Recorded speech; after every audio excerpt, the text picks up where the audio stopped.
შრომის ბაზარზე კადრების დეფიციტი კვლავ მწვავე პრობლემად რჩება. გამოწვევებია მომსახურების სექტორში, სადაც ბიზნესს შესაბამისი კვალიფიკაციის მქონე ადამიანური რესურსი არ ყოფნის. ეკონომიკისა და მდგრადი განვითარების სამინისტროს განცხადებაში ვკითხულობთ, მიუხედავად იმისა, რომ ქვეყანაში დაბალია მოთხოვნის კომპონენტი, უმთავრეს პრობლემას კვლავ შრომის ბაზარზე სასურველი უნარების მქონე კვალიფიციური კადრის მოძიება წარმოადგენს. აღნიშნული ნეგატიურად აისახება ბიზნესის განვითარებასა და უცხოური ინვესტიციების მოზიდვაზე. იმისთვის, რომ გავიგოთ, თუ რა ცოდნისა და უნარების საჭიროებაა შრომის ბაზარზე, საბაზრო ეკონომიკის პირობებში აუცილებელია გამოვლენილ იქნას კერძო სექტორის მოთხოვნები ადამიანისეული კაპიტალის საჭიროებებისა და განვითარების კუთხით. აღნიშნულიდან გამომდინარე, ადამიანისეული კაპიტალის საჭიროებების შესასწავლად დღის წესრიგში დგება მომსახურების სექტორში უნარებზე საწარმოთა მოთხოვნის სიღრმისეული რაოდენობრივი კვლევის ჩატარება. აზრს იზიარებენ მოქალაქეები და თვლიან, რომ ქვეყანაში პრობლემა არ არის მხოლოდ სამუშაო ადგილების სიმცირე, არამედ კონკურენტული კვალიფიკაციის მქონე კადრების ნაკლებობა. მათი ნაწილი ახალგაზრდების აქტიურობაზე ამახვილებს ყურადღებას და აღნიშნავს, რომ ინიციატივა სწორედ მათ უნდა აიღონ ხელში, რადგან საკუთარი მომავლის შენებას სხვა ვერავინ შეძლებს. ვისაც არ ეძარება შრომა, კი შეიძლება რომ ჩვეულებრივად ახლა კონსულტანტად მაღაზიებში მაინც იმდენი კონსულტანტები და იმას პირიქით დებენ და სულ იხვეწებიან, რომ მაგრამ რატომღაც არჩევენ, რომ საზღვარგარეთ გონიათ, რომ იქ უფრო მეტი ანაზღაურება. თუ მოინდომებს აქაც ჩვეულებრივად ყველგან იშოვი და არ არის ახლა პრობლემა. ზოგი მაღაზიაში მუშაობს, ზოგი დამლაგებლად იმუშავებს, ყველა პროფესია ძალიან საჭიროა, ყველა მასწავლებელი და ექიმი არ იქნებოდა დირექტორი. ანუ თქვენ ფიქრობთ, რომ უფრო კადრების დეფიციტია ვიდრე ვაკანსიები? ვიდრე კი, უფრო კი. ვაკანსიები არის, იმიტომ რომ ბევრი შემხედრეა გაიული, გამოიული, სულ ითხოვენ, რომ დავასაქმებ, გინდა სოციალურ ქსელში, გინდა ისე აი ყოველ მეორეს აწერია, რომ ვეძებ კონსულტანტს, ვეძებ დამხმარეს, ვეძებ მცხოვრებელს, იმას, ამას გამყიდვეს და ახლა ნუ რაც მუშაობს, ახლა ამჯერად მთელი მის სავაჭრო ცენტრი გადაიქცა მთელი საქართველო, ასე რომ ვთქვათ. ცოტა რთულია საკუთარი თავის რეალიზება, განსაკუთრებით სოფელში, მაგრამ მე ვფიქრობ, რომ ახალგაზრდებმაც განსაკუთრებით უნდა თავად იზრუნონ საკუთარი თავის დასაქმებას, თავად უნდა შექმნან სამუშაო ადგილები. ცოტა რთულია იჯდე და უყურო სხვა როდის შეგიქმნის სამუშაო ადგილს. ეს რაღაცა ჩვეული მენტალობაა და ნელ-ნელა უნდა გადავეწყოთ იმაზე, რომ ზოგადად საბაზრო ეკონომიკის პირობებში საკუთარი სამუშაო ადგილი შენს თავს თავად უნდა შეუქმნა ან სოფლის მეურნეობაში, ან ბიზნესში, ან თუნდაც მომსახურების სფეროში, ოღონდ ნამდვილად მეტი ინიციატივა უნდა გამოიჩინონ. ამას სჭირდება შესაბამისი განათლებაც, პროფესიონალიზმიც, გამოცდილებაც და ამაზე უნდა იფიქროს ახალგაზრდამ და არ დაელოდოს სხვას, როდის უკარნახებს ვინმე რამეს. ეკონომიკის სამინისტრო გეგმავს კვლევას, რომელიც გამოავლენს, რა ცოდნა და უნარები სჭირდება დღეს ბიზნეს მომსახურების სექტორში დასაქმებული ადამიანებისაგან. უწყება შრომის ბაზარზე არსებული პრობლემების ანალიზს საქსტატის მეშვეობით ჩაატარებს. სამინისტროს განცხადებით, შრომის ბაზარზე კვალიფიციური კადრების დეფიციტი რჩება ერთ-ერთ მთავარ გამოწვევად. ამ ფონზე სახელმწიფო უკვე ამოქმედებულ ახალ რეგულაციებზე მიუთითებს, რომლებიც შრომითი მიგრაციის კანონში ცვლილებებს უკავშირდება. შესაბამისი საკანონმდებლო ცვლილებებით ქვეყანაში უცხოელი მოქალაქეების დასაქმება გართულდა. ბიზნეს სექტორი კი მიიჩნევს, რომ შიდა სამუშაო ძალის დეფიციტის პირობებში რეგულაციების გამკაცრება პრობლემას ვერ შეამცირებს. რესტორანთა ასოციაციის დირექტორის განცხადებით, სურათი განსაკუთრებით მძიმე დასახულია ჰორეკა სექტორზე.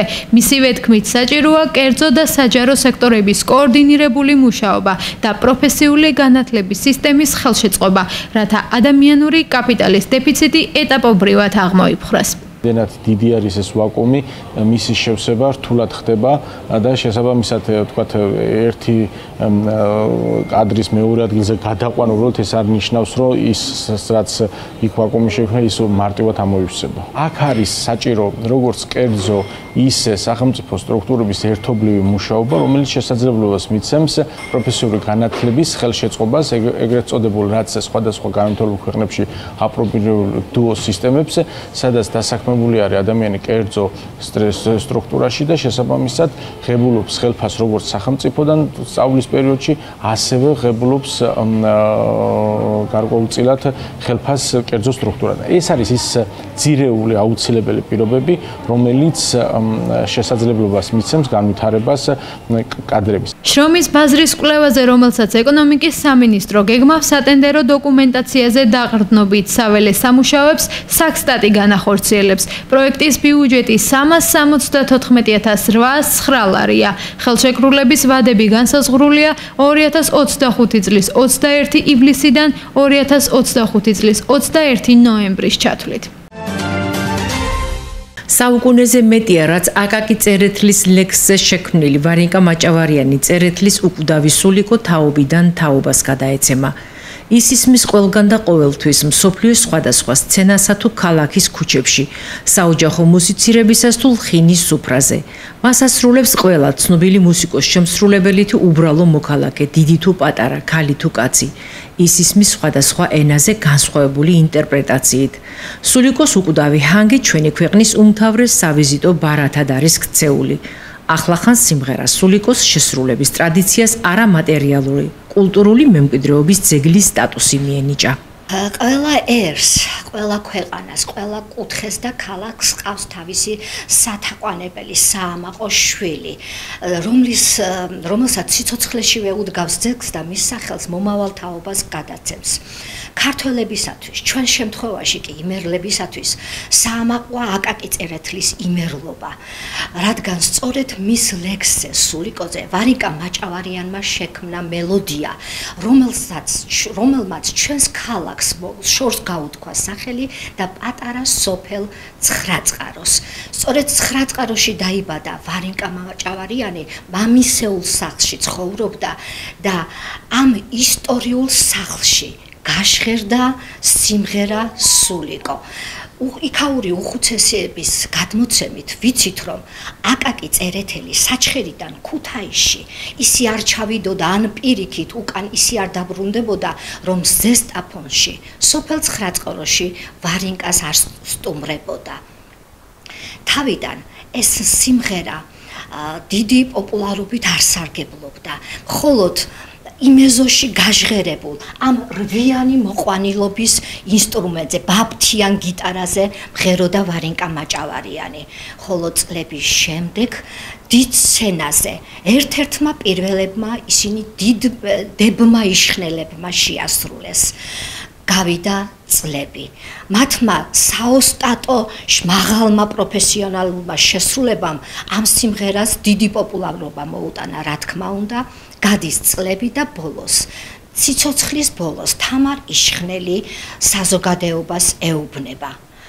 ქართველმა ხალხმა ვარენკა მაჭავარიანს ამ სიმღერას სულიკოს შექმნისთვის ძეგლი უნდა დაუდგასო.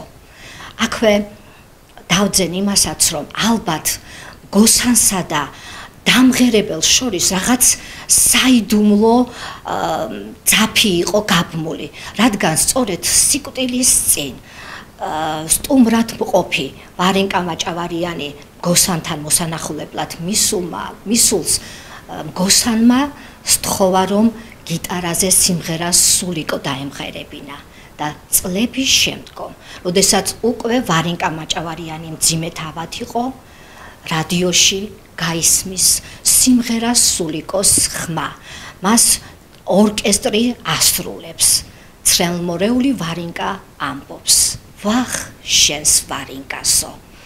ალბათ რა მშვენიერია, რა საამაყოა, რომ ვარენკა მაჭავარიანის შესრულებული სულიკო სწორედ ცხრაწყაროში დაიბადა და ქართველთათვის ქართული კულტურის დესპანი გახდა.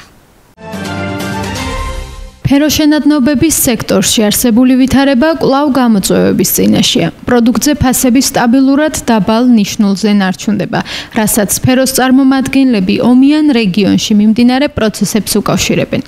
ფეროშენადნობების ასოციაციის ინფორმაციით, მიუხედავად მოლოდინისა, რომ უკრაინაში ომი დასრულდებოდა, ვითარება უცვლელია. გაურკვევლობის ფონზე გლობალურად მოთხოვნა შემცირებულია, რაც პირდაპირ აისახება ფასებზე. განსხვავებული სურათია ამერიკის შეერთებულ შტატებში, სადაც ფეროშენადნობებზე მოთხოვნა და ფასების ზრდის ტენდენციით ხასიათდება. მიზეზად ექსპერტები ყოფილი პრეზიდენტის დონალდ ტრამპის პოლიტიკას ასახელებენ, რომელმაც შიდა წარმოება წაახალისცა და მეტალის სექტორს იმპორტზე დამოკიდებულება შეუმცირა. ამან განაპირობა მოთხოვნის ზრდა ფეროშენადნობებზე და ფასების მატება ამერიკულ ბაზარზე. სტატისტიკა აჩვენებს, რომ საქართველოში ფეროშენადნობების ექსპორტი შემცირებულია. 2025 წლის იანვარ-მაისში ექსპორტზე გავიდა 69,000 ტონაზე მეტი პროდუქცია, რაც წლიურ ჭრილში თითქმის 31%-ით ნაკლებია. შემცირებულია როგორც მოცულობა, ისე ღირებულება. ინდუსტრიის წარმომადგენლები იმედ ზაფხულის სეზონურობაზე ამყარებენ. იაფი ელექტროენერგიის პირობებში ქარხნები წარმოებას გაზრდიან. ამავე პერიოდმა ხელი შეუწყო იმ საწარმოების ამუშავებას, რომლებიც ზამთარში გაჩერებული იყო. ამჟამად საქართველოში 6-დან 7 საწარმომდე მუშაობს, დაახლოებით 8 ქარხანა კი გაჩერებულია. ინდუსტრია დღევანდელ მდგომარეობას უწოდებს დროებით სტაბილურ, თუმცა გარე ფაქტორებზე დამოკიდებულს, მათ შორის გლობალურ ენერგეტიკულ ფასებსა და გეოპოლიტიკურ ფონზე.